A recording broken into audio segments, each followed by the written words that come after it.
রহমানুর রাহিম। সম্মানিত বাঁশখালীবাসী, আসসালামু আলাইকুম। হিন্দু, বৌদ্ধ, খ্রিস্টানদের আদাব। প্রথমে আমি আমার নির্বাচনের কার্যক্রমে যারা সম্পৃক্ত ছিলেন ওনাদের প্রতি আমি কৃতজ্ঞতা প্রকাশ করছি। আপনাদেরকে কোনো প্রকার নির্বাচনী খরচপাতি দিতে না পারার পরেও আপনারা আমার নির্বাচনী মাঠ সরগম রেখেছিলেন এবং আগামীকাল নির্বাচনের দিন কেন্দ্র খরচ নামের তেমন কিছু আমি আপনাদেরকে উপহার দিতে পারি নাই। তবু আপনারা সহাস্যে নিজের ভাই মনে করে, নিজের লোক মনে করে আমার জন্য কাজ করার জন্য আমার কাছ থেকে নির্বাচনী সকল প্রকার কাগজপত্র নিয়ে নিজ নিজ এলাকায় গেছেন। এই জন্য আমি আপনাদের প্রতি আজীবন কৃতজ্ঞ থাকব।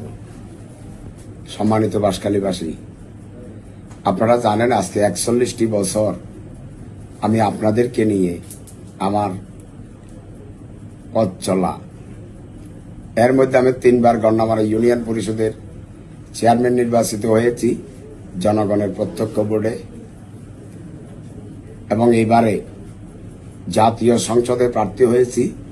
আমার প্রতীক ফুটবল। আমি বাঁশখালীকে একটি মডেল বাঁশখালী বানাতে চাই।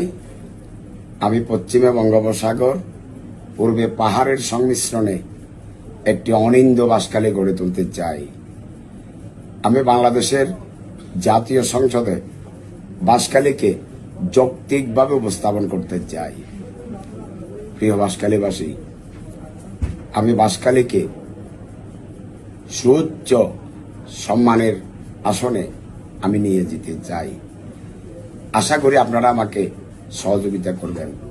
প্রিয় বাঁশখালী, আমার রাজনীতি এবং আমার 41 বছরের করা দল আমাকে কিক মেরেছে, ছুঁড়ে ফেলেছে।